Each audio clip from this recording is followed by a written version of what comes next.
Un beau ciel bleu, mes amis. Regardez, je suis rouge comme un gras de cul. Tant qu'à faire pour prendre le soleil, ben, autant descendre bien dans le sud.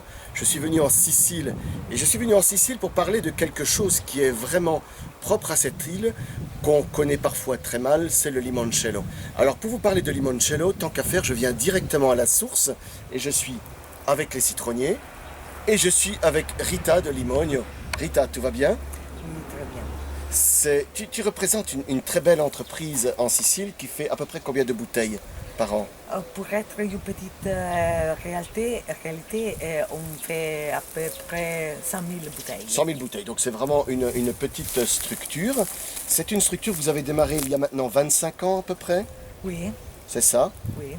Tu as dit à ton père, tiens, parce que ton père faisait déjà les citrons pour les glaces et tout ça. On avait des citrons, en effet, vous pouvez voir les arbres. Oui. Ce sont des arbres de 101. On avait ces terres de mon grand-père, mon père. Et après, un jour, on a dit, pourquoi vendre seulement les fruits et on ne peut pas les transformer? Et alors, mon père nous a dit, il y a les terres, il y a le magasin, faites ce que vous voulez. C'était un homme qui avait déjà une bonne vision. Il était un homme qui avait très grande vision et il était un homme qui voulait que les autres pouvaient commencer à faire des choses. Oui. Il voulait que leur idée allait en avant. D'accord, des arbres de 150 ans, une variété particulière. Oui, c'est une variété, une ancienne variété. Il est appelé Zagara Bianca. La particularité de cette Zagara Bianca, c'est le femminello. Et c'est une ancienne variété qui fait beaucoup de fruits. Des fruits et même qui vieux. sont les meilleurs. Les meilleurs, même vieux. Parce que ce sont des arbres féminins. Oui. Pour les masculins, c'est les citrons vont à l'industrie, quoi. Oui, On est oui, juste oui, bon pour l'industrie. Oui. C'est vrai, c'est vrai. Comment on choisit un bon citron ici? Parce que j'ai des jaunes, j'ai des verts. Les jaunes, c'est les meilleurs. Non, non, non. Ah, ce n'est pas les meilleurs. Alors, pour Contraire. faire un bon limoncello, qu'est-ce qu'il faut comme fruit? Les jaunes sont bons pour les jus, Oui, pour la marmelade, pour le manger. oui. Mais le bon citron pour le limoncello, c'est le vert. C'est celui-là. Oui, parce qu'il a beaucoup d'huile essentielle. Et si vous voyez dans cette plante, cette variété, il y a 3 ou 4 Récolte récoltes. par an. Vous voyez, il y a aussi la zagara. Le bourgeon. Là, c'est le flair, c'est-à-dire zagara. Après, il y a le citron vert. Et il devient jaune après. Il y a le citron Ah, le tout qui est né après de la zagara. D'accord, après le C'est là. bouton. Il y a les verts, Les plus gros. les plus grands. Et Il y après a aussi les jaunes. Mm-mm. Les jaunes, on les laisse pour l'industrie. Parce que si vous voyez cette huile Voilà. Là, là, c'est l'essence du limoncello. oui, oui, Et c'est peut-être pour ça que tes limoncelli sont toujours un peu verts. oui. Ça c'est vient de vrai, ça. c'est vrai. Bon, Parce que santé. Vous c'est n'allez là- rien sentir, mais moi je vous le dis. Cela c'est appelé le premier flair. C'est-à-dire, on utilise le premier flair de citron, les verts, qui sont les meilleurs, les plus riches d'huile essentielle et qui sont les meilleurs pour le limoncello. Après, quand il devient jaune, on le vend à l'industrie. La glace, La glace, le parfum. le mangère, le parfum, aussi pour le jus, mais pas pour le limoncello. Parce que les verts ont peu d'huile essentielle. les traitements chimiques que tu fais sur ces arbres. Non, pas du tout. Pas du tout. Pas de du traitement tout. chimique. Pas de traitement chimique. Les traitements chimiques, que tu peux dire, sont les citrons qui, quand ils sont verts, ils ne sont pas bons pour les limoncello. Qui, on n'arrive pas à le vendre, par exemple, à l'industrie, on les laisse là et il devient. Ils se décomposent et font du compost. Oui, en effet, vous voyez, là, Oui, il y en a un peu sont partout. déjà décomposés. D'accord. Les feuilles c'est là, c'est le traitement Même chose. qu'on utilise. Pas d'autres traitements. L'arbre qu'on a ici, à peu près quel âge? C'est là 100, 121, mais il y a aussi des arbres qui ont 151. Ouais. Et vous voyez que le citron, c'est l'unique arbre dans le monde entier qui fait des fruits 4 fois par an.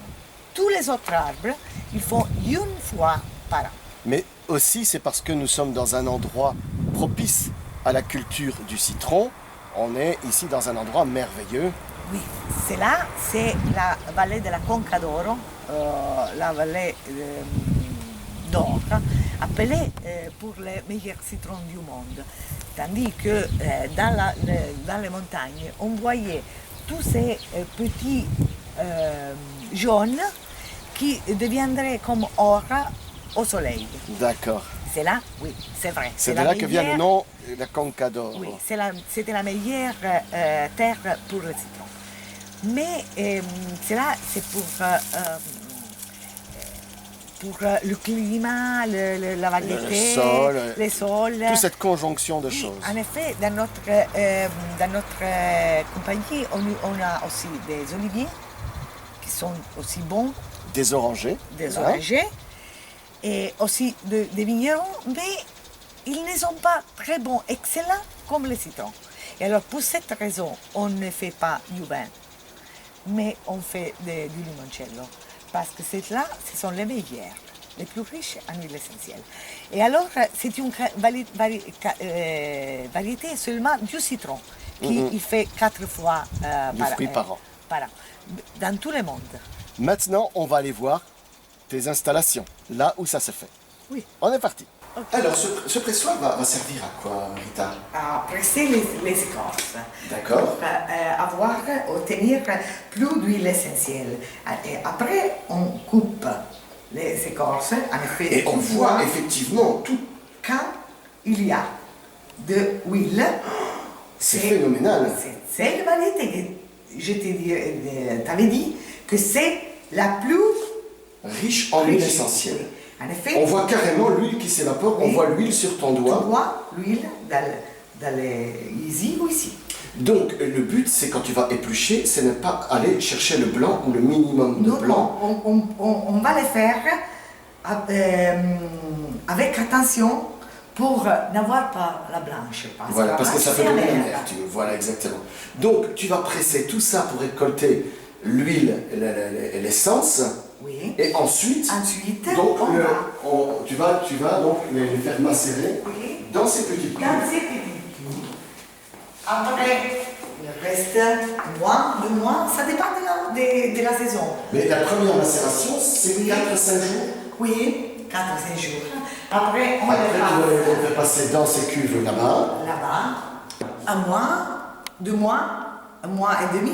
En ça dépend. fonction de la qualité. Mais pas moins d'un mois. Alors, tu rajoutes des colorants, Pas du tout. des arômes, Pas du tout. conservateurs, Pas du tout. rien. Mon frère, c'est agronome et il est très attentif à n'avoir pas de substances chimiques ni dans les terres, ni dans les bouteilles, ni dans les préparations. En parlant de bouteilles, on va aller goûter ton limoncello maintenant et voir un peu la couleur tellement particulière qu'il a et qui change de ce qu'on voit dans les boutiques touristiques, ce que certains appellent le limoncello touristo. Donc on va aller goûter il vero limoncello de Sicilia. Merci. On y va? Oh, on y va. On y va. Bon, on termine toujours par le meilleur, la dégustation. Alors Rita, le limoncello, ça se prend comment? En début de repas? En fin de repas? En début de repas, merci, et aussi avec du prosecco, Ah oui. champagne, Oui.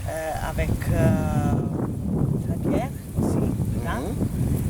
Pendant que tu manges, avec du poisson, par exemple. Et parmi un repas et une autre, pour laver la bouche. Ah oui, un peu, d'accord. Après le repas pour digestif.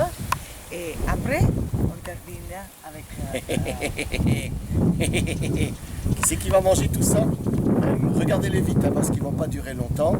Donc, les douceurs typiquement siciliennes, les cannoli, les cannoli, les choux, et la cassatella Ouais. et il cartoccio, Et le cartoccio. avec tout ricotta et limoncello. Elle est pas belle la vie, franchement. Alors, limonio, ça te fait quoi là maintenant? On va boire l'un des meilleurs limoncelli du monde. Ça te fait quoi? C'est vrai, c'est vrai. Mais il faut toujours rester humble et se dire que même quand on est dans les meilleurs, il faut toujours rester parmi les meilleurs. Oui. Mais c'est certainement, limonio, c'est certainement la conjonction d'un terroir, la Conca d'Oro, une variété de citron particulière, très riche en essence, qui va donner tout le parfum et la complexité de ce limoncello. Puis aussi derrière, je pense, une vraie famille, avec tout le monde à sa place et tout le monde qui sait ce qu'il doit faire. Ton frère l'agronome qui décide tout pour la culture, toi qui t'occupes plus de l'export, tu as une sœur qui s'occupe de l'administration, etc. Et la quatrième qui va créer les étiquettes, qui va... Le marketing. Voilà, le marketing, toutes ces choses-là. Et malgré le fait que vous sachiez que vous faites un bon produit, vous êtes tous quand même très familiaux et très humbles dans ce que vous faites. Donc, avant que les gâteaux ne prennent trop le soleil, et puis là, je vais vous dire franchement, j'ai envie de les dévorer, eh bien, la tradition veut, tu sais Rita, qu'on termine toujours la vidéo chez moi de la même façon, on trinque, et on dit « Non è bella la vita ». Elle n'est pas belle la vie. Elle est pas belle la vie, franchement. La vita è bella. La vita è bella, è molto bella. À bientôt les amis. Ciao.